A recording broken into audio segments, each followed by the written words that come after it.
Welcome to the deep dive. We often explore, complex topics here, economics, tech, neuroscience. Huh?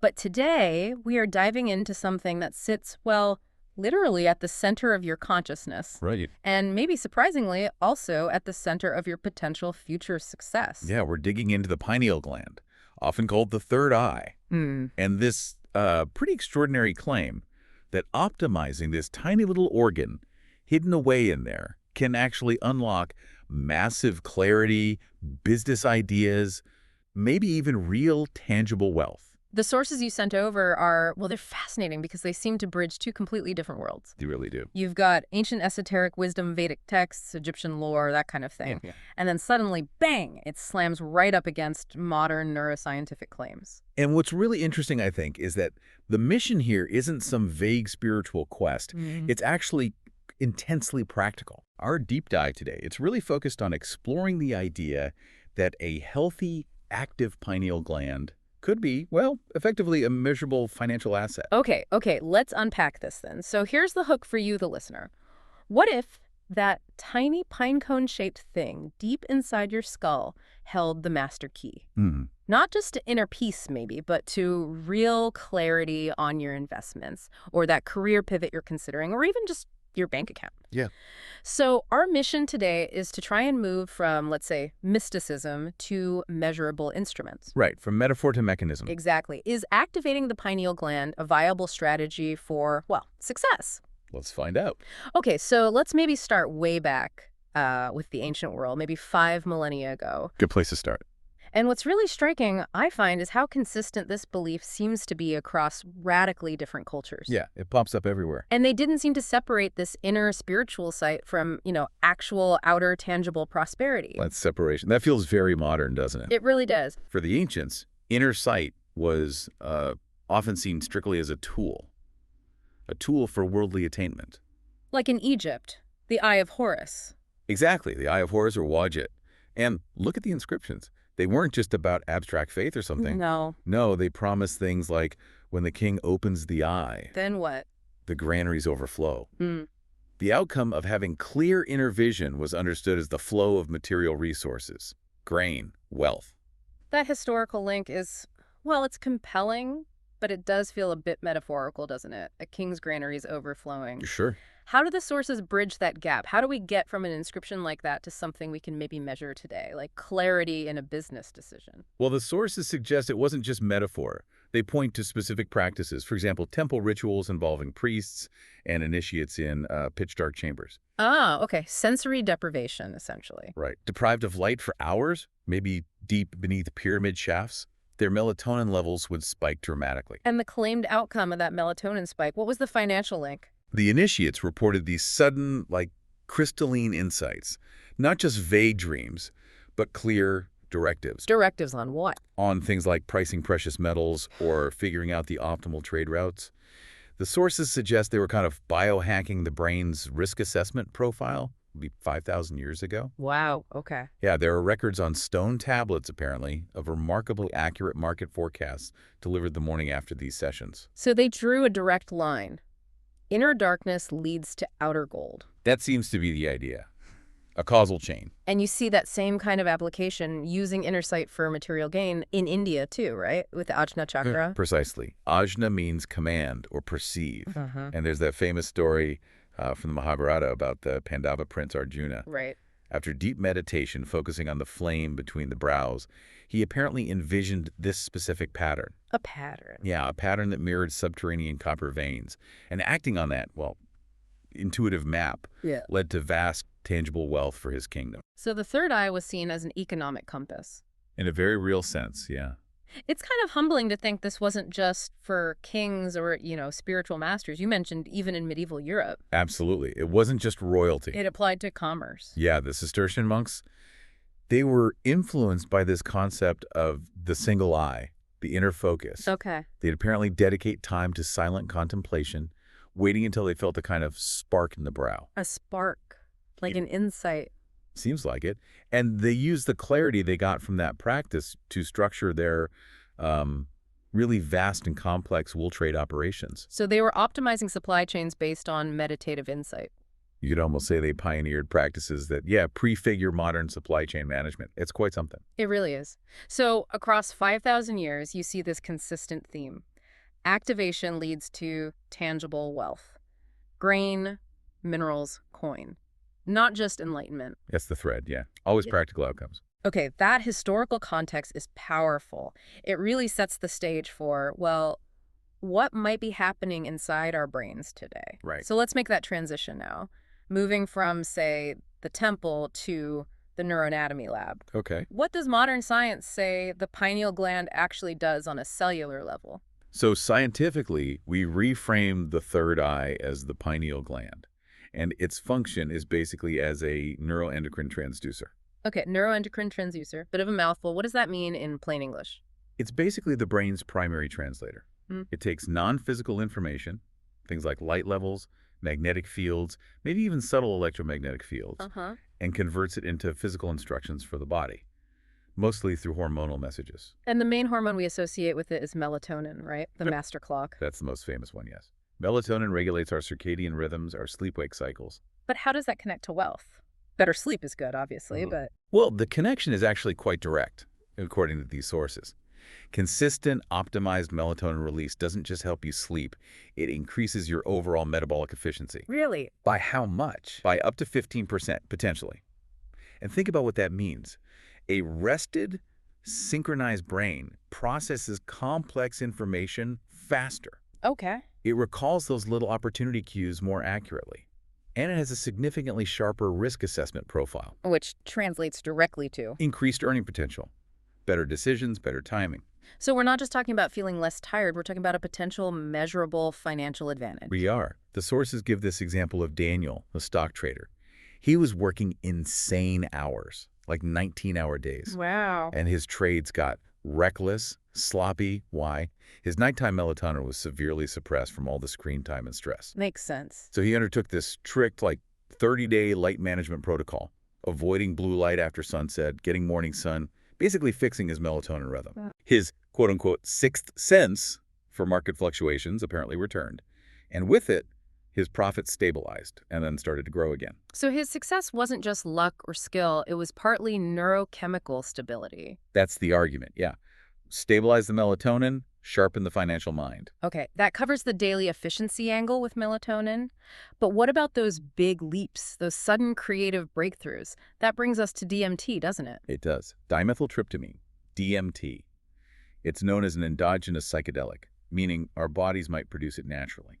And there's actual evidence for this in the pineal gland? There's growing evidence. A landmark study in 2019, University of Michigan, confirmed measurable bursts of DMT in rodent pineal glands, specifically during REM sleep. Okay, rodents. But why should, say, a business strategist care about that? Because DMT appears to facilitate something called global neuronal workspace integration.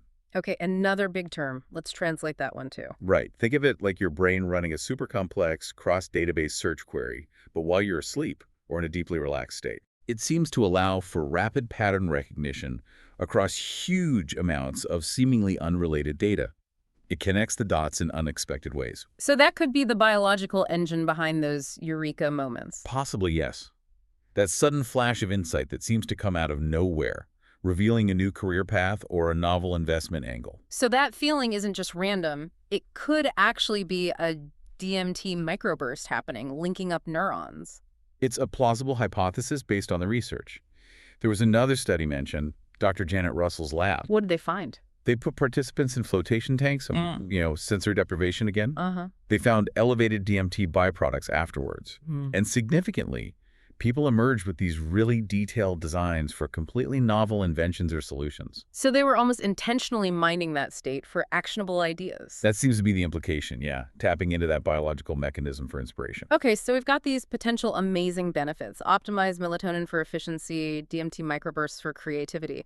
But you mentioned this elegant biology can get sabotaged. Right. And the sources point to one major culprit, a kind of silent saboteur. Calcification. Yeah, this is where the actual tissue of the pineal gland becomes encrusted with calcium phosphate crystals, like scale building up in a pipe. Ugh. What causes that? It seems to be accelerated by various environmental factors. Fluoride, especially in tap water, is often cited, certain heavy metals too, And critically, chronic unmanaged stress plays a big role. Is this just an inevitable part of aging, or is it actively hindering our potential, including financial potential? The sources argue it's a direct impediment.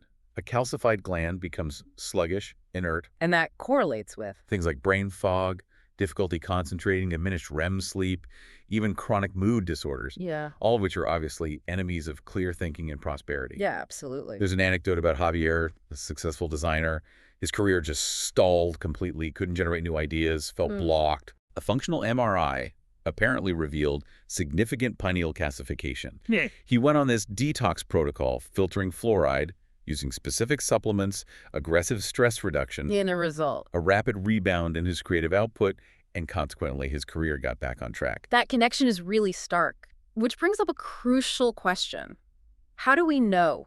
How can you tell if your inner eye might be suffering from this kind of static or calcification? Right. Let's get practical now. How do we move from potentially having this static to developing a clear strategy?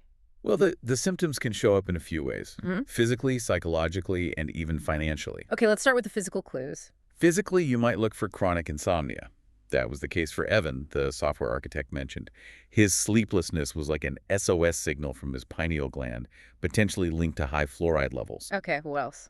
Also, maybe a persistent dull throbbing sensation right between the eyebrows, or even perpetual sinus congestion that doesn't seem to have an allergic cause, sometimes seen as energy stagnation in that area. Interesting. And what about the less obvious signs? The psychological or even financial clues that our inner insight might be blocked? Yeah, this is where it gets subtle. Look for chronic indecision, that feeling of analysis paralysis where you just can't commit. I know that feeling. Or maybe an inability to clearly visualize a future outcome. Like you try to picture success, but the image just dissipates like smoke. Right. Also, maybe a recurring pattern of just missing the boat on opportunities, or finding that money keeps getting siphoned away by unexpected emergencies or impulsive spending. Impulsive spending linked to the pineal gland. How? The source mentioned a guy named Mateo. He found his pattern of impulsive buying was directly linked to this feeling of pressure or constriction in his brow center. So the idea is what? When the pineal is blocked or stressed? He tried to fill that inner void or release that neurological pressure by acquiring external things, a kind of compensation mechanism. Wow, okay, that reframes impulsive spending completely. So if we suspect we have this static, how do we actively start to clear it? How do we turn the light back on? The foundational practice mentioned is something called brow-focused meditation. It draws inspiration, really, from those ancient dark chamber practices, but simplified. How does it work? You just gently roll your eyes slightly upward toward the point between your eyebrows, the brow point. Hold that gentle focus for maybe 10 minutes to start. Don't strain. And what's the goal? Am I looking for visions? Not necessarily, especially at first. The goal isn't hallucination. It's more about achieving a sustained sense of maybe honey-tinged darkness behind the closed eyes. A state where your intuition can slow down and become a clearer, more stable trickle rather than frantic noise. It's about stimulating that pineal axis gently. Okay, that sounds manageable. And then there's the idea of making sure any wealth we attract is actually sustainable, right? That we don't somehow block it again. Exactly. That involves bringing the heart center into it, Right. which leads to the pineal heart wealth circuit practice described. The wealth circuit. Tell us about that. It's presented as a three-part practice. Pretty straightforward.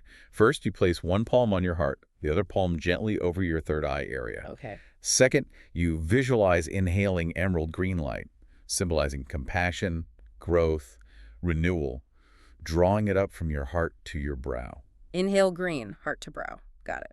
Third, you exhale, visualizing sapphire blue light, representing clarity, wisdom, truth flowing from your brow back down into your heart, sealing that connection. Exhale blue, brow to heart. And you seal the practice with gratitude, maybe saying aloud or internally the phrase, I receive you into circulation for the highest good. I receive you into circulation for the highest good. I like that. It connects the insight to responsible action. Precisely. It's about ensuring the flow is ethical and sustainable, not just about grabbing stuff. Okay, so we've covered detoxing, visualization. Now let's talk about market execution. Strategy. Right. Once we start getting those clearer, intuitive flashes, how do we actually translate them into profit or successful decisions? Well, the first crucial step is learning to differentiate the signals. Is this real intuition, or is it just fear or wishful thinking? Good question. How do you tell? The sources suggest real intuition often feels quiet, neutral, almost matter of fact. It might come with a sense of bodily expansion, like feeling lighter or more open. Okay, and fear. Fear tends to be loud, repetitive, emotionally charged. It often comes with a physical contraction, tightness in the chest or stomach. That's a helpful distinction. Quiet and expansive versus loud and contracting. Yeah. And there's a simple test mentioned. Just mentally ask, show me the truth about the situation before acting. The response that comes in that calm space is more likely to be reliable, intuitive data. Okay. And once we trust the signal, then we apply the structure of the flow cycle. Exactly. The flow cycle is presented as a 3-stage process for acting on intuition effectively. What are the stages? First is reception. That's actively inviting the intuitive cues, doing your pineal work, paying attention to hunches, dreams, gut feelings. Okay, invite the signal. Then Second is reflection. This is critical. You don't just blindly follow the hunch.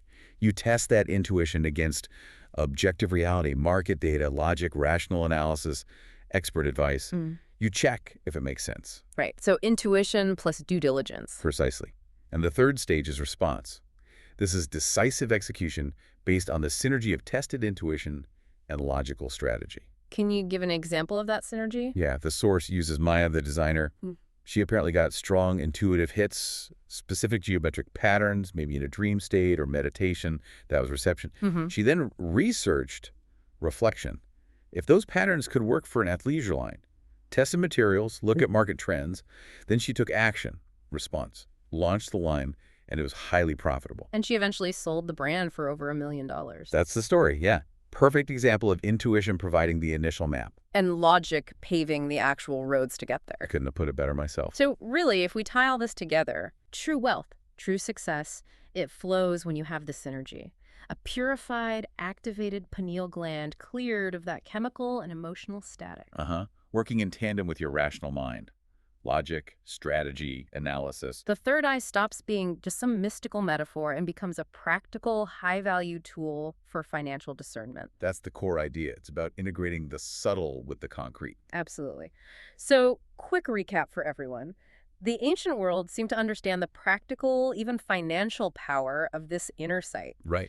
Modern science is starting to suggest potential mechanisms, maybe linked to hormones like melatonin and neurochemicals like DMT. Plausible links, yeah. And crucially, there are practical actions you can take, things like managing light exposure, considering detox, and using specific visualization and meditation techniques. It's like finding the user manual. It really is. And maybe reflect on that anecdote from the source material, chapter 13. This person's saying, acting on those insights produced a tidy portfolio, all from scribbles captured before the morning's first sip of tea. It makes you think. It does. What's the potential economic cost of ignoring these subtle signals from your pineal gland? Think about the decision fatigue, the analysis paralysis, the missed opportunities. That cost could actually be far higher than the, few minutes it takes for some daily intuitive practice. Arguably, yes. So here's a little challenge for you listening. Just for the next 24 hours, pay attention. Monitor your dreams, your quiet moments. Note down just one specific financial hunch or idea that comes to you. See what happens. To get more details about pineal gland third eye secrets, how to activate for attracting wealth and success, click the below link to get the book. Subscribe us to get more content like this.